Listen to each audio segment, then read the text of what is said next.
नमस्कार दोस्तों, आप सभी का स्वागत है।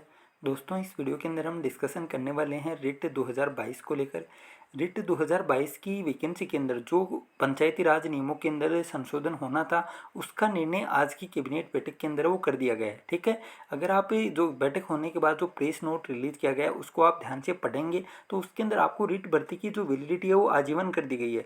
जैसा सीटेट के अंदर होता है उसी प्रकार अब आपको रिट की एग्ज़ाम वो एक बार देनी होगी। उसके अंदर आपके मतलब आपको अगर जनरल कैटेगरी से हैं तो आपको 90 नंबर वो लाने हैं। अगर आप ओबीसी एससी एसटी है तो आपके पास 5% की वो छूट हो जाएगी। ठीक है, इसके अलावा आप विडो कैटेगरी है या फिर एक्स सर्विसमैन है तो उनके लिए शायद 75 पे जो पासिंग मार्क्स थे वो आपको कम से कम वो लेकर आने हैं और एक ही बार आपको रिट की एग्ज़ाम वो पास करनी है। उसके बाद आपके पास आजीवन वैलिडिटी हो जाएगी और उसके बाद आपके अलग से एग्ज़ाम होगी आपके सब्जेक्ट के अनुसार।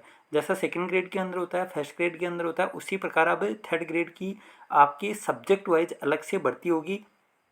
और मेरे हिसाब से अगर आप आज का पूरा प्रेस नोट है वो आराम से पढ़ेंगे समझेंगे तो उसके अंदर कहीं पर भी कोई वेटेज की बात वो नहीं की गई है। ठीक है, ये देखिए आपके सामने ये आज का प्रेस नोट है, पूरा मैंने अपने टेलीग्राम चैनल के ऊपर वो डाल दिया है। यहाँ से आप ध्यान से पढ़ेंगे तो ये देखिए कैबिनेट ने प्राथमिक और उच्च प्राथमिक अध्यापक पद की सीधी भर्ती की प्रक्रिया और पद्धति निर्धारण के लिए राजस्थान पंचायती राज नियम 1996 को संशोधित करने का निर्णय किया है।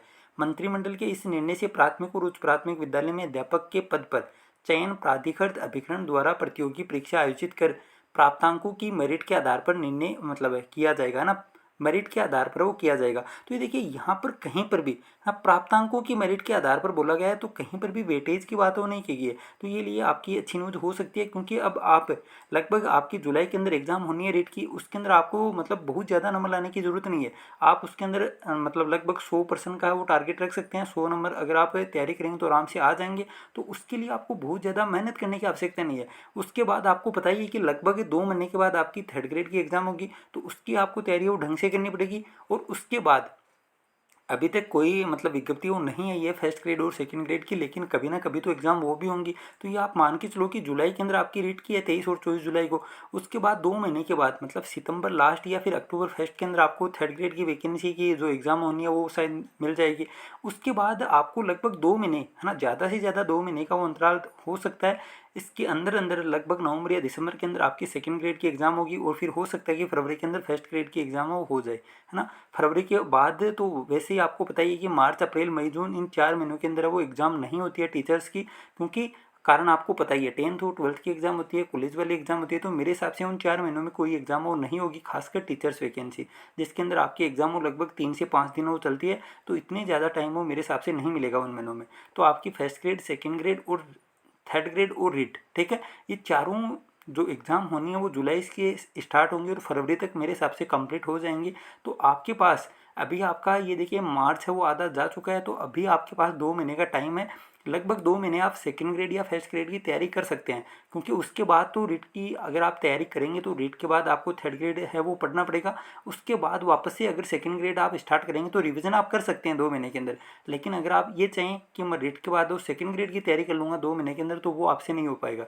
ठीक है, तो एकदम बढ़िया से अभी आप तैयारी वो कर सकते हैं सेकेंड ग्रेड या फर्स्ट ग्रेड की, और उसके बाद उसका रिवीजन आप कर सकते हैं। जो आपका टाइम हो थर्ड ग्रेड की वैकेंसी के बाद आपके पास बचेगा उसके अंदर। ठीक है, इसके अलावा आप देखेंगे, ये देखिए इस निर्णय से राज्य सरकार द्वारा निर्धारित एजेंसी से प्राथमिक और उच्च प्राथमिक स्तर के अधिक योग्य अध्यापकों का चयन पूर्ण पारदर्शिता से हो सकेगा। और ये देखिए रीट की वैधता अब आजीवन है वो रहेगी। ठीक है, तो ये निर्णय वो ले लिया गया है, अच्छा निर्णय है कि अब रीट है वो एक ही बार आपको देनी पड़ेगी, जैसा सीटेट के अंदर होता है वो रूल अब इसके अंदर भी है वो लागू कर दिया गया है। अब आपके पास ये 1-2 महीने हैं जो आपकी मतलब रणनीति है, रणनीति के अनुसार आपको चलना पड़ेगा। एग्जाम तो सेकेंड ग्रेड की भी होगी और फर्स्ट ग्रेड की भी होगी। ठीक है, लेकिन अब हो सकता है कि लगभग इतने दिन के अंदर वो वैकेंसी आ जानी चाहिए थी, 15 मार्च से वो लगभग सबका टारगेट था, लेकिन नहीं आई है अभी तक। लेकिन फिर भी ये तो आपको पता है कि एग्ज़ाम तो होनी है ना, फरवरी तक एग्ज़ाम तो होनी है, सेकंड ग्रेड की एग्ज़ाम भी होनी है और फर्स्ट ग्रेड की भी एग्ज़ाम होनी है। और फरवरी के बाद मेरे हिसाब से अगर कोई एग्ज़ाम होगी तो उसकी ज्वाइनिंग आपको पता ही है कि लगभग नेक्स्ट ईयर मतलब सितंबर अक्टूबर के आसपास वो आचार संहिता वो लग जाती है। तो उसके मतलब 3 या 4 महीनों के अंदर मेरे हिसाब से रिजल्ट वो नहीं आता है। तो फरवरी के बाद एग्ज़ाम होने के चांस वो बहुत कम है। फरवरी तक आपके टीचर्स वाले जो 3 वैकेंसियाँ, तीनों वैकेंसियाँ मेरे हिसाब से एग्ज़ाम तो कम से कम वो हो जाएगी। ओके, तो आपको अपने अनुसार रणनीति वो बनानी है कि आप कम से कम 2 एग्ज़ाम के लिए अच्छे से वो प्रिपरेशन आप कर पाएँ। रिट और फिर थर्ड ग्रेड आपको करनी है, और साथ में अगर आप सेकंड ग्रेड की तैयारी कर रहे हैं तो सेकंड ग्रेड, या फिर आप फर्स्ट ग्रेड की तैयारी कर रहे हैं तो आपको फर्स्ट ग्रेड की तैयारी वो साथ में करनी पड़ेगी। ठीक है, तो इस वीडियो के अंदर इतना ही। Thank you. जय हिंद, जय भारत।